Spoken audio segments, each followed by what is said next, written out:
Hello everyone. Today's topic is pistil, megasporangium and embryosac. Pistil किसको represent करता है? Female unit को represent करता है. इससे पहली वीडियो में हमने डिस्कस किया था मेल यूनिट को, जिसको हम क्या कहते हैं? एंड्रोशियम कहते हैं. Okay, so let's discuss about pistil and megasporangium. हमारे पास जो फर्स्ट डेफिनेशन है या फिर हमें बोले फर्स्ट जो वर्ड है जो हमें फीमेल यूनिट में पढ़ना है वो होता है हमारे पास गाइनोशियम. देखो, जो गाइनोशियम है वो फीमेल रिप्रोडक्टिव पार्ट होता है किसी भी फ्लावर का. ओके, और इसके अंदर सिंगल पिस्टल भी हो सकता है, मतलब एक पिस्टल भी हो सकता है और एक से ज़्यादा पिस्टल भी हो सकता है. अब एक चीज़ और हमें यहाँ पे मेंशन करनी है. क्या? पिस्टल के लिए हम एक दूसरा वर्ड भी यूज़ करते हैं, वो होता है कार्पल. ठीक है, अगर गाइनोशियम में हमारे पास एक पिस्टल है तो उसके लिए हम यूज़ करेंगे वर्ड मोनो कार्पेलरी, आगे कार्पेलरी लगा देंगे. ठीक है, और अगर हमें एक से ज़्यादा पिस्टल दिखाई दे रहे हैं या एक से ज़्यादा पिस्टल प्रेजेंट है गाइनोशियम में तो उसके लिए हम यूज़ करेंगे मल्टी वर्ड. ठीक है, देखो यहाँ पे जो मल्टी है वो किसको रिप्रेजेंट करेगा कि भाई हमारे फ्लावर में एक से ज़्यादा क्या है? पिस्टल है. तो monocarpellary for single pistil and multicarpellary for more than one pistil. Carpel और पिस्टल दोनों एक ही होते हैं. ठीक है, ओके. अब देखो, ये हमारे पास जो स्ट्रक्चर है ये किसका है? पिस्टल का है. इसमें हमारे पास स्टिग्मा है, स्टाइल है, ओवरी है. ओके, स्टाइल क्या होती है? एक स्टॉक लाइक स्ट्रक्चर है जो आगे एक स्वोलन पार्ट से क्या होती है? अटैच होती है, जिसको हम ओवरी कहते हैं. और हमारी जो ओवरी वो बेस से अटैच होती है, बेसल पार्ट से, उसको हम थैलेमस कहते हैं या रिसेप्टेकल्स भी बोलते हैं. तो एक पिस्टल के अंदर हमारे पास क्या हो गए? तीन स्ट्रक्चर हुए, stigma, style and ovary. Okay, अब देखो, अभी हमने पढ़ा कि मल्टी कार्पेलरी पिस्टल क्या होता है? जिसमें एक से ज़्यादा, मतलब एक से ज़्यादा का मतलब यहाँ पे क्या है? 2, 3, 4 पिस्टल प्रेजेंट है. ठीक है, तो यहाँ पे जो पिस्टल है वो दो कंडीशन में प्रेजेंट हो सकती है कि भाई अगर दो से ज़्यादा चीज़ें हैं, दो या दो से ज़्यादा चीज़ें हैं तो क्या तो वो मिलजुल के रहेंगी. ठीक है, या फिर वो क्या रहेंगी? अकेला रहना पसंद करेगी. ओके, तो यहाँ पे जो दो कंडीशन है वो कौन कौन सी है? एक है हमारे पास एपोकार्पस. ठीक है, और दूसरी हमारे पास सिनकार्पस. एपोकार्पस का मतलब होता है जब हमारी कार्पल फ्री होती है. ठीक है, ओके. और सिनकार्पस का मतलब होता है जब दोनों जो कार्पस है वो क्या है? फ्यूज्ड होती है, मतलब एक साथ रहती है. उसको हम क्या बोलते हैं? सिनकार्पस बोलते हैं. ठीक है, तो इसमें हमारे पास एग्जाम्पल भी है. ओके, तो सिनकार्पस है वो किस में रिप्रेजेंट होती है? पेपावर में. ठीक है, अभी जो हमारे पास स्ट्रक्चर है, देखो ये सिनकार्पस दिखा रखा. सिनकार्पस का मतलब क्या है कि भाई हमारी जो वो है पिस्टिल है वो क्या है? फ्यूज्ड. ओके, अब हम डिटेल पढ़ते हैं कि भाई पिस्टिल के जो तीन पार्ट्स है जो अभी हमने पहले स्लाइड में देखे. देखो, ये स्टिग्मा, स्टाइल एंड ओवरी, इनको हमें डिटेल में स्टडी करना है. ओके, तो देखो, अगर मैं इसका एक रफ डायग्राम बनाऊँ तो ये कैसा बनेगा?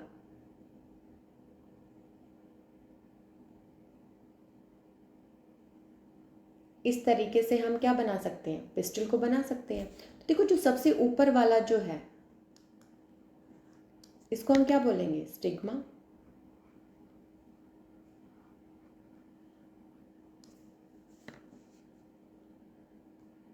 ठीक है,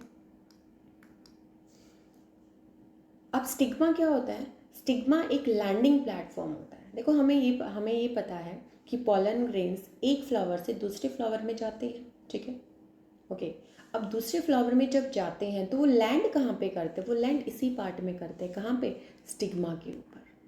तो जो स्टिग्मा है वो क्या देता है? लैंडिंग प्लेटफॉर्म देता है पॉलन ग्रेन्स को पॉलिनेशन के बाद. ठीक है, सेकंड जो हमारा पार्ट है वो आता है हमारा स्टाइल.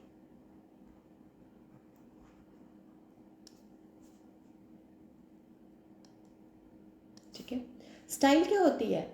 एक स्टॉक लाइक स्ट्रक्चर्स होता है जो स्टिग्मा के नीचे प्रेजेंट होता है, और ये स्टिग्मा को किसके साथ अटैच करके रखता है, ओवरी के साथ अटैच करके रखता है।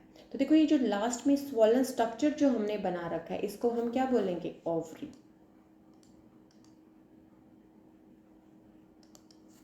ठीक है, ओवरी स्वॉलन स्ट्रक्चर होता है, इसको हम स्वॉलन की जगह बल्ज पार्ट भी बोल सकते हैं। ठीक है, तो it's the basal bulge part of the pistil.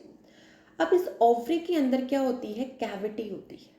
Cavity का मतलब होता है खाली जगह। ठीक है, और एक खाली जगह है तो इसमें क्या होता है, अलग अलग चैम्बर्स होते हैं। जैसे फॉर एग्जाम्पल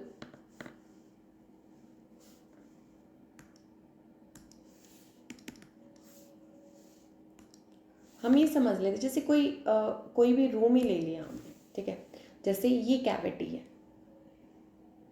इसमें कुछ नहीं है, खाली जगह। तो इसको हम अलग अलग चैम्बर में क्या कर सकते हैं, डिवाइड कर सकते हैं। जैसे हमने इसकी क्या बना दी, 3 चैम्बर बना दिए, ऐसे 1,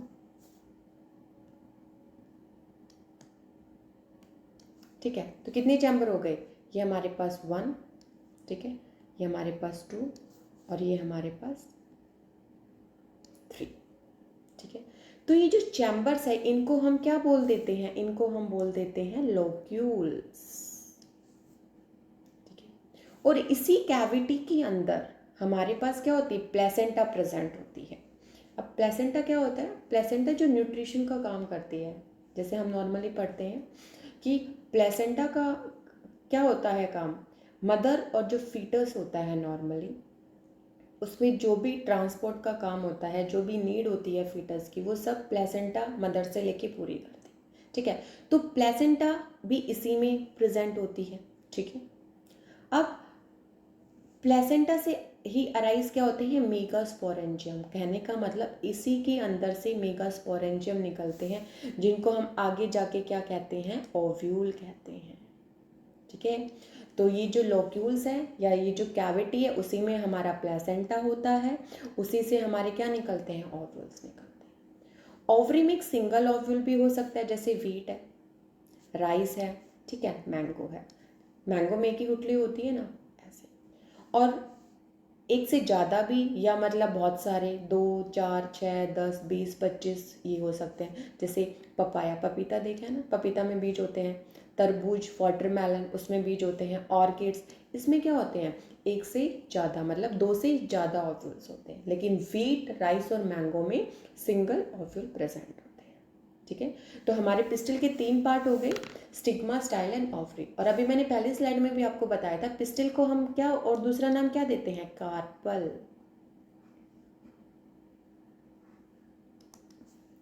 ओके, तो हमें याद रखना है पिस्टिल का दूसरा नाम होता है कार्पल।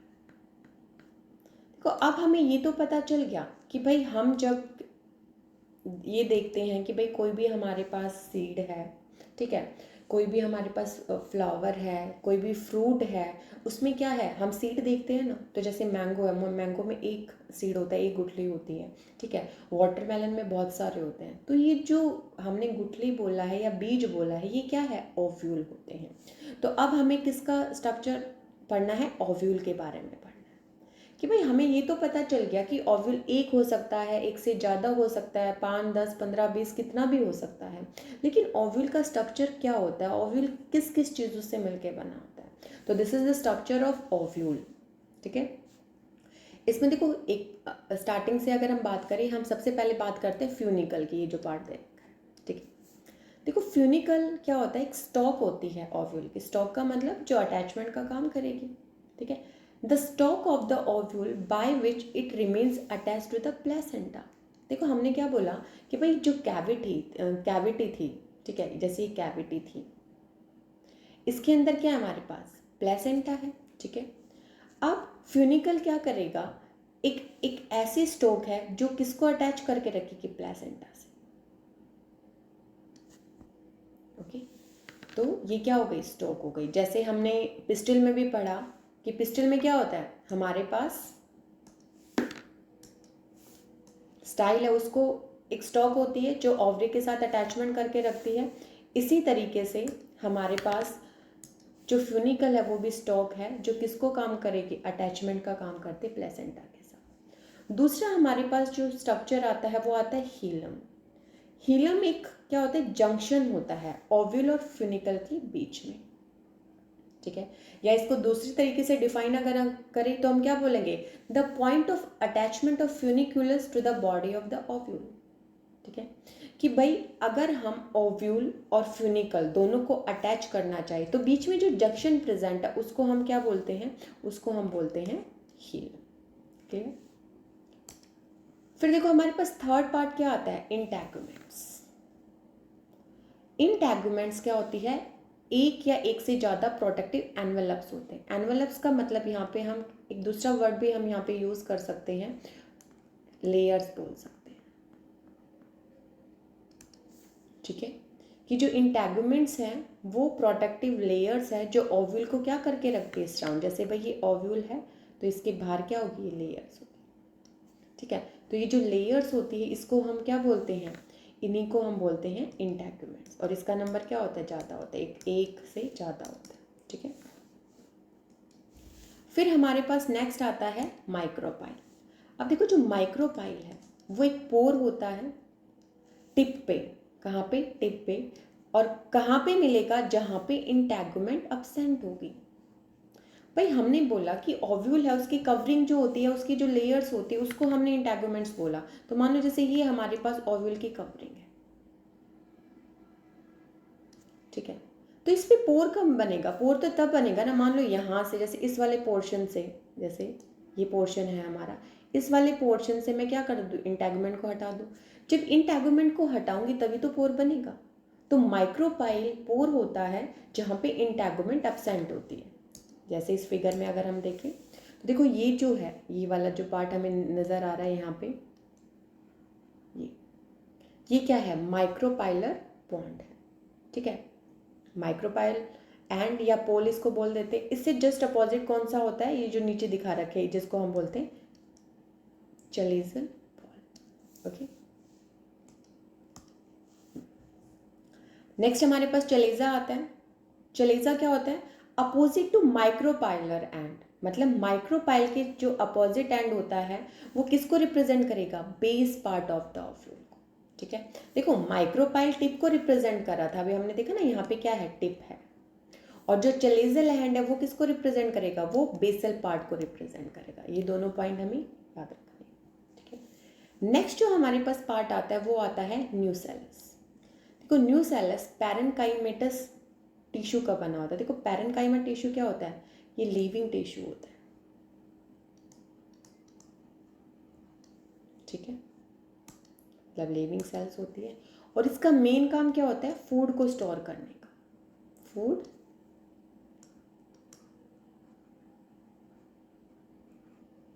स्टोरेज का, ठीक है। अब ये जो पैरेन्काइमेटस मास है टिश्यू का, ये कहाँ पे इनक्लोज रहता है, इंटैगुमेंट्स में, लेयर्स में, ठीक है। और ये क्या बनाता है, बॉडी बनाता है किसकी, ओव्यूल की, ओके। लास्ट हमारे पास आता है एम्ब्रियोसेक, जो बहुत इंपॉर्टेंट है। एम्ब्रियोसेक को हम फीमेल गैमेटोफाइट भी बोलते हैं, क्या बोलते हैं, फीमेल गैमेटोफाइट।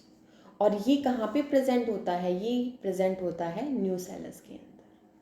क्योंकि देखो न्यूसेलस में क्या है, फूड है।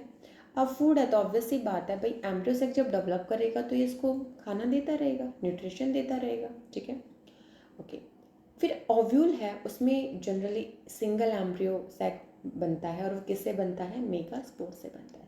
जैसे हमने वो पढ़ा था पॉलन ग्रेन्स का, वो किससे बनता था, माइक्रोस्पोर से। इसी तरीके से जब हम एम्ब्रियोसेक की बात करते हैं तो एम्ब्रियोसेक किससे बनता है हमारे पास, मेगास्पोर से बनता है, ठीक है। अब देखो अभी हमने इसमें पढ़ा फोर्थ एंड फिफ्थ पॉइंट में माइक्रोपाइल और चलेजल। तो देखो ये जो पॉइंट है दोनों के अपोजिट होता है, तो ये हम जो नेक्स्ट स्लाइड है हमारी जिसमें हम टाइप्स के बारे में डिस्कस करेंगे उसमें बहुत इजीली देख सकते हैं, ठीक है।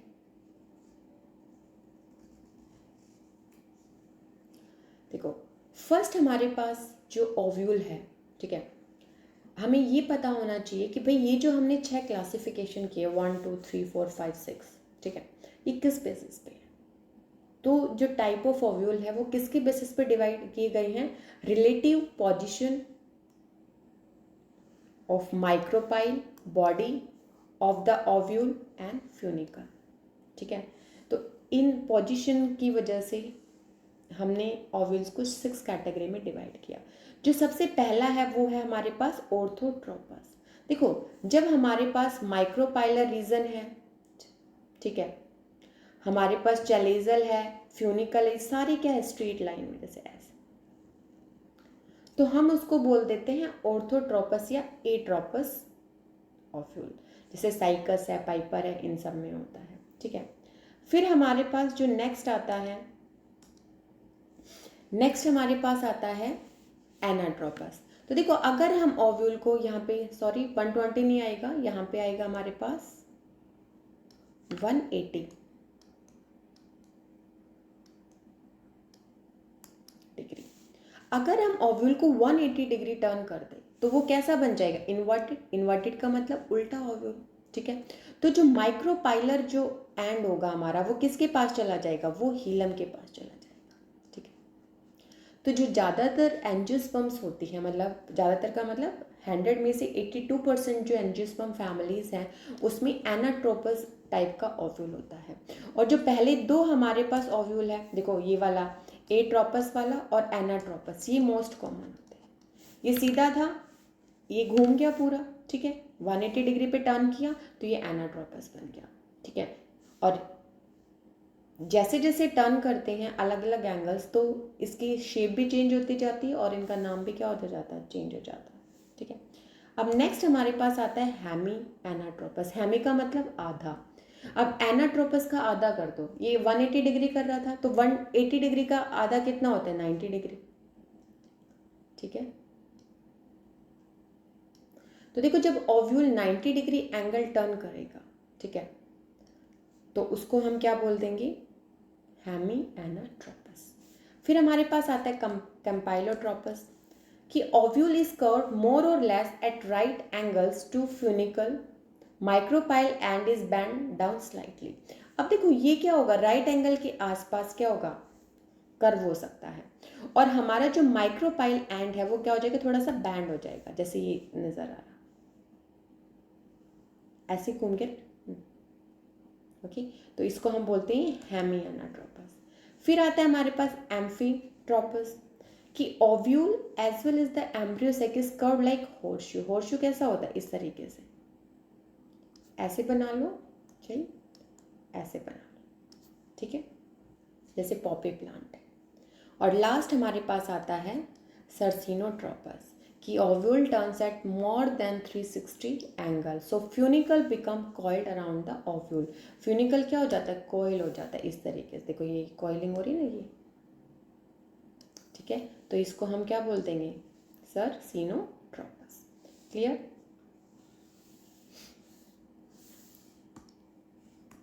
Okay, now in next slide we are going to discuss megasporogenesis. देखो, मेगास्पोरोजेनेसिस, मेगा जो टर्म है वो हम किसके लिए यूज करते हैं, फीमेल के लिए। और मेल वाले पार्ट के लिए क्या यूज कर रहे थे हम, माइक्रोस्पोरोजेनेसिस। तो मेगास्पोरोजेनेसिस क्या होता है, the process of formation of megaspore from megaspore mother cell. अब मेगास्पोर मदर सेल को हम लिख सकते हैं एम और सी, मेगास्पोर मदर सेल। कि जब मेगास्पोर मदर सेल से मेगास्पोर्स बनते हैं, उस प्रोसेस को हम क्या बोल देते हैं, मेगास्पोरोजेनेसिस बोलते हैं, ठीक है। अब देखो, इसमें अलग अलग स्टेप क्या होंगे, कि हमारे जो ओव्यूल है जनरली क्या करते हैं, डिफ्रेंशिएट करते हैं a single MMC in the micropyle region of the nucellus. कि भाई हमारे ओव्यूल सबसे पहले डिफ्रेंशिएट करेंगे एमएमसी को, ठीक है। अब देखो, एमएमसी मदर सेल है तो ऑब्वियस सी बात है, लार्ज सेल है, इसके अंदर साइटोप्लाज्मिक डेंस मिलेगा और एक प्रोमिनेंट न्यूक्लियस मिलता है, ठीक है।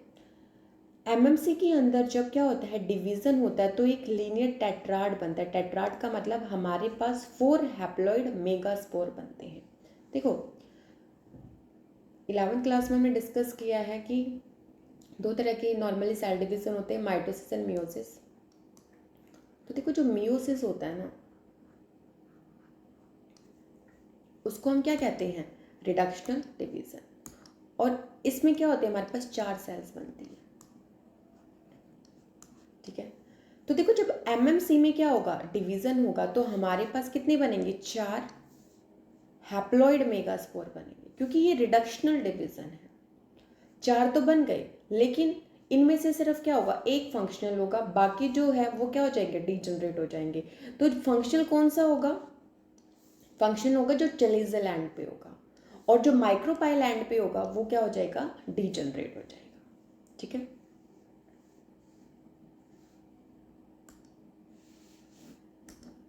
देखो न्यूसेलस में हमारी मेगास्पोर मदर सेल डिफ्रेंशिएट की, ठीक है। फिर इसने क्या बनाया, पहले डायड बनाया, और डायड के बाद लास्ट में इसने क्या बनाया, टेट्राड बनाया। तो ये क्यों बने, ये मियोसिस की वजह से बने, ये जो लिखा हुआ है ना ये। अब क्वेश्चन ये आता है हमारे पास कि भाई हमें मियोसिस की एसेंशियल इतना क्यों है, क्यों ज़रूरत है इसकी। तो देखो जो मियोसिस है, मियोसिस की वजह से ही हमें जो फीमेल गैमेट है वो हैप्लॉइड बनते हैं। तो तो हमें फीमेल गैमेट हैप्लॉइड चाहिए, तो ये इंश्योर करने के लिए कि भाई हमारा गैमेट हैप्लॉइड ही बने, हम कौन सा डिवीज़न देखते हैं, मियोसिस, ओके। तो सिंपली अगर ये पूछा जाए what is the importance of meiosis in MMC, so to ensure the formation of haploid female gamete before fertilisation, ठीक है। okay. अब हम बात करते हैं फीमेल गैमेटोफाइट की या फिर एम्ब्रियोसेक की, ठीक है। मोस्ट इंपॉर्टेंट, पी महेश्वरी ने क्लासिफाई किया एम्ब्रियोसेक को किसके बेसिस पे, नंबर ऑफ मेगास्पोर न्यूक्लियाई, कि भाई कितनी मेगास्पोर न्यूक्लियस है जो एम्ब्रियोसेक के बनने में क्या करती है, फॉर्मेशन में हेल्प करती है। तो देखो उसने 3 किया, एक मोनोस्पोरिक एम्ब्रियोसेक होता है, बाइस्पोरिक एंड टेट्रास्पोरिक। मोनो यहाँ पे सॉरी यहाँ पे स्पोरिक आएगा। मोनोस्पोरिक एम्ब्रियोसेक क्या होता है, देखो मोनो का मतलब क्या है, सिंगल, बाई का मतलब 2, टेट्रा का मतलब 4, ठीक है। तो मोनोस्पोरिक एम्ब्रियोसेक का मतलब जब एक न्यूक्लियाई होता है, ठीक है, कि एक सिंगल मेगास्पोर से। तो ये हम किस में देख सकते हैं, पॉलीगोनम टाइप में हम देख सकते हैं, ठीक है, जो हम आगे डिस्कस करने वाले हैं। फिर बाइस्पोरिक मतलब 2 मेगास्पोर, टेट्रास्पोरिक का मतलब 4। तो देखो यहाँ पे हो गया हमारे पास 1 मेगास्पोर, ठीक है। यहाँ पे आ गया हमारे पास 2 मेगास्पोर, ठीक है। यहाँ पे हमारे पास कितने, टेट्रा का मतलब क्या होता है, 4, ओके। तो फर्स्ट हम डिस्कस करते हैं कि जो मोनोस्पोरिक एम्ब्रियोसेक है उसकी डेवलपमेंट कैसे होती है। देखो ज़्यादातर एंजियोस्पर्म में क्या होगा, मेगास्पोर सिर्फ एक ही फंक्शनल रहता है, और जो माइक्रोपाइलर की तरफ होता है वो क्या हो जाते हैं, डीजनरेट हो जाते हैं, ठीक है। और जो हमारे पास एक जो फंक्शनल मेगास्पोर है वही क्या आगे जाके बनाता है, फीमेल गैमेटोफाइट, ठीक है। क्या बनाएगा, फीमेल गैमेटोफाइट बनाएगा। एक मिनट,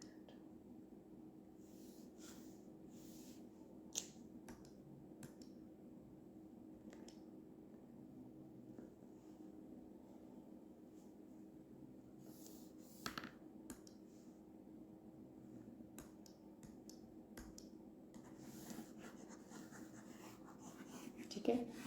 तो जो हमारा फंक्शनल क्या होगा, फंक्शनल मेगास्पोर है वो फीमेल गैमेटोफाइट बनाएगा, ठीक है। तो जब हमारा एम्ब्रियोसेक किससे बन रहा है, एक सिंगल मेगास्पोर से बन रहा है, तो उसको हम क्या कह देते हैं, मोनोस्पोरिक डेवलपमेंट बोल देते हैं, ठीक है। ओके, इसमें एग्जाम्पल है पॉलीगोनम टाइप एम्ब्रियोसेक का, जो 80% फ्लावरिंग प्लांट में हमें मिलता है। और ये जो डेवलपमेंट है पॉलीगोनम में, ये किसने स्टडी की थी, सबसे पहले स्ट्रासबर्गर ने, ठीक है। तो ये नॉर्मली आप याद रखना।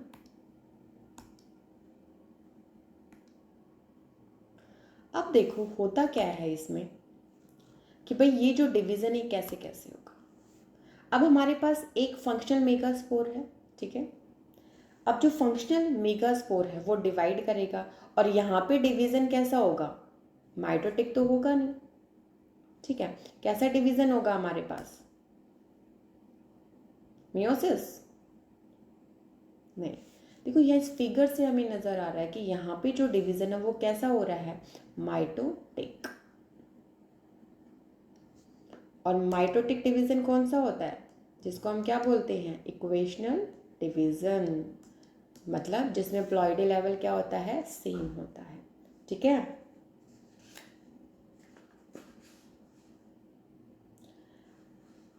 जो हमारा फंक्शनल मेगास्पोर है उसमें हमारे पास ये दो न्यूक्लियस है, एक और ये दो। ठीक है, ये दोनों एंड्स पे है, एक चलेजल एंड है, एक माइक्रोपाइल एंड है। ठीक है, अब ये क्या करेगी? माइटोटिकली जब डिवाइड करती है, ठीक है, तो ये क्या बनाएगी? दो न्यूक्लियस बनाएगी हमारे पास। भाई एक से क्या बनेंगे? दो बनेंगे। यहाँ भी एक से क्या बनेंगे? दो बनेंगे। ठीक है, तो दोनों एंड्स पे क्या हो जाएंगे? दो दो हो जाएंगे। फिर ये जो दो है इनमें फिर दोबारा क्या होगा? माइटोटिक डिवीजन होगा। तो दो से कितनी बन जाएगी? हमारे पास चार बन जाएगी। दूसरे एंड पे भी क्या बन जाएगी? चार बन जाएगी। ठीक है, जब ये हमारे पास दोनों एंड्स पे चार चार बन जाती है तो फिर क्या होता है? इनका रीअरेंजमेंट शुरू होता है। रीअरेंजमेंट में क्या होगा कि भाई एक एक जो ये न्यूक्लियाई है, न्यूक्लियस है, वो क्या करेगी? सेंटर में मूव करना शुरू करते हैं। और जब दो सेंटर में आ जाते हैं तो उसको हम बोल देते हैं पोलर न्यूक्लियाई। और दोनों साइड मतलब दोनों एंड्स पे, चलेजल एंड पे और क्या होता है ये हमारा जो माइक्रोपाइल एंड है, इन पे भी क्या होगा? मूवमेंट होगा। ठीक है, तो इन दोनों पे भी क्या होते हैं? अलग अलग जो हमारी न्यूक्लियस है वो क्या करेगी? मूव करते हैं। तो हमारे पास फाइनल में क्या बन जाता है? ये स्ट्रक्चर बन जाता है कि तीन सेल ऊपर है, एंटीपोडल सेल्स, बीच में दो पोलर न्यूक्लियाई है। ये वाला जो पोर्शन है ना हमारा, ये पूरा ये दिखाई दे रहा है, ये सेंट्रल सेल है। ये छोटी सी बैक साइड दिखाई दे रही, दिस इज एक्सेल। ये दो हमारे पास क्या होते हैं? सिनर्जिड्स होते हैं। तो जब इनका रीअरेंजमेंट होता है या ऑर्गेनाइजेशन होता है तो ये इस तरीके से एक एम्ब्रियो सैक डेवलप कर लेते हैं। ठीक है, नेक्स्ट हमारे पास है माइटोटिक डिविजन्स। अब देखो जो यहाँ पे माइटोटिक डिवीजन है वो कैसे हैं? Free nuclear. फ्री न्यूक्लियर का मतलब होता है कि न्यूक्लियस डिवाइड कर गया लेकिन उसके बाद सेल वॉल की फॉर्मेशन नहीं हो रही। ठीक है, इसलिए यहाँ पे इस डिवीजन को क्या बोला गया? Free nuclear. तो देखो इस स्टेज पे पहुंचने के बाद कुछ चेंजेस आते हैं। तो नंबर फर्स्ट जो चेंज है वो क्या है? जो तीन न्यूक्लियस होते हैं, थ्री न्यूक्लियाई है, वो ऑर्गेनाइज्ड हो जाएंगे कहाँ पे? माइक्रोपाइल एंड पे। और वो क्या बनाएंगे? एग एपरेटस बनाएंगे। ठीक है, अब एग एपरेटस में एक तो क्या होगी? हमारे पास एग सेल होगी और दो हमारे पास क्या होंगे? सिनर्जिड्स होंगे। ठीक है, तो माइक्रोपाइल एंड पे हमारे पास तीन सेल्स होंगी, एग और two synergids, sorry three nuclei होंगी। फिर हमारे पास आता है सेकेंड पॉइंट जिसमें थ्री न्यूक्लियाई कहाँ पे ऑर्गेनाइज्ड होगी? चलेजल एंड पे। और ये इसको हम क्या बोलेंगे? इनको बोल देंगे हम एंटीपोडल सेल्स। और इनकी पोलैरिटी कैसी होगी? हैप्लॉइड, एन होगी। फिर हमारे पास लास्ट कि जो दो न्यूक्लियाई थे वो कहाँ पे? सेंटर की तरफ क्या करेंगे? मूव करेंगे। और वो क्या बना लेंगे? पोलर न्यूक्लियाई बना लेंगे। ठीक है, तो देखो जब ये ऑर्गेनाइजेशन होता है तो हमारे एम्ब्रियो सैक के अंदर सात तो सेल होगी। ठीक है, सात सेल कैसे? तीन एंटीपोडल, एक एक्सल, चार, दो सिनर्जिड्स, ठीक है, छः, और एक हमारे पास पोलर न्यूक्लियाई।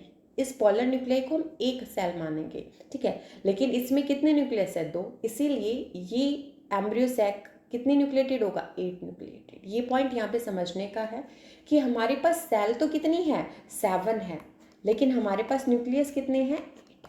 ओके, तो हमारा एम्ब्रियो सैक कैसा हुआ? 7 सेल्ड 8 न्यूक्लिएटेड। ओके, फिर हमारे पास आता है ऑर्गेनाइजेशन ऑफ एम्ब्रियो सैक कि हमें ये तो पता लग गया कि भाई हमारे चलेजल एंड पे हमारा जो माइक्रोपाइल एंड है उस पर तीन तीन न्यूक्लियाई क्या कर गई? माइग्रेट कर गई। ठीक है, तो उसमें अलग अलग स्ट्रक्चर्स बने। ठीक है, तो अब हम पढ़ते हैं सिनर्जिड्स। देखो जो सिनर्जिड्स है वो उसके पास माइक्रोपाइलर न्यूक्लियस होता है और चलेजल वैक्यूल होता है। ठीक है, चलेजल साइड में वैक्यूल होगा। इसमें क्या नहीं होती? इसमें सेल वॉल नहीं होती चलेजल साइड पे। कब? मैच्योरिटी पे, कि जब ये मैच्योर करेंगे तो जो हमारी चलेजल साइट है उस पर क्या नहीं होगी, उस पर सेल वॉल नहीं होगी। ठीक है, और यहाँ पे क्या होते हैं, फिलीफॉर्म एपरेटस होते हैं। अब फिलीफॉर्म क्या होते हैं, एपरेटस, देखो ये फिंगर लाइक स्ट्रक्चर्स होते हैं ऐसे। ठीक है, और ये कहाँ पे प्रेजेंट है, माइक्रोपाइल एंड्स पे। ये पॉइंट हमें याद रखना है। फिर सेकंड हमारे पास आती है एग। देखो जो एग है वो साइटोप्लाज्मिक पोलैरिटी शो करती है सिनर्जिड्स के साथ। ठीक है, और ये माइक्रोपाइल जो एंड होता है वहाँ पे क्या होती है, इसकी जो वॉल है वो थिक होती है। ठीक है, usually the egg has a micropyle vacuole. देखो यहाँ पे जो वैक्यूल है वो माइक्रोपाइलर होता है और चलेजल क्या होता है, न्यूक्लियस। तो देखो यहाँ पे दोनों चीज़ अपोजिट है भाई। जब हम एग की बात करेंगे तो माइक्रोपाइलर की तरफ वैक्यूल होगा, चलेजल की तरफ न्यूक्लियस होगा। लेकिन जब हम सिनर्जिड्स की बात करें तो यहाँ पे उल्टा था, माइक्रोपाइलर की तरफ न्यूक्लियस था और चलेजल की तरफ क्या था, वैक्यूल था। ठीक है, अब एग और सिनर्जिड्स दोनों के बीच में एक कनेक्शन होता है जिसको हम प्लाज्मोडेस्मेटल कनेक्शन बोलते हैं, और ये क्या कराता है, ट्रांसपोर्ट कराने का काम करता है। ठीक है, प्लाज्मोडेस्मेटल कनेक्शन सेल्स के बीच में होता है। ओके, फिर हमारे पास नेक्स्ट आती है एंटीपोडल सेल्स, जिसको हम वेजिटेटिव सेल्स भी कहते हैं। These are vegetative cells of embryo sec.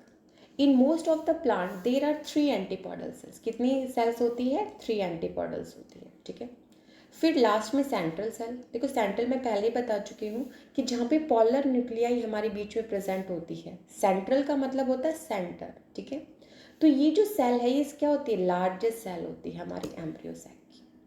Okay, it initially contain 2 polar nuclei. Starting में ही इसमें 2 पोलर न्यूक्लियाई होते हैं, जैसे एक ये न्यूक्लियस हो गया, ठीक है, एक ही हो गया।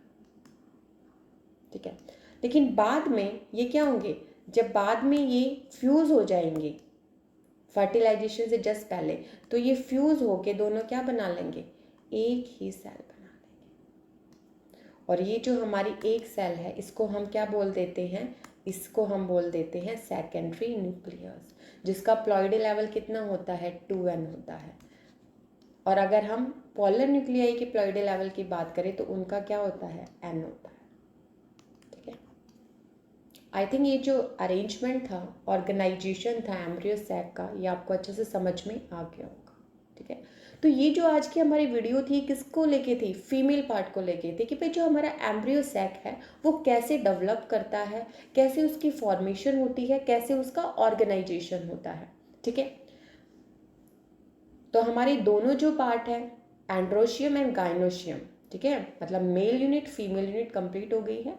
अब नेक्स्ट स्लाइड में हम जो पढ़ेंगे वो क्या है, पॉलिनेशन के बारे में डिस्कस करेंगे।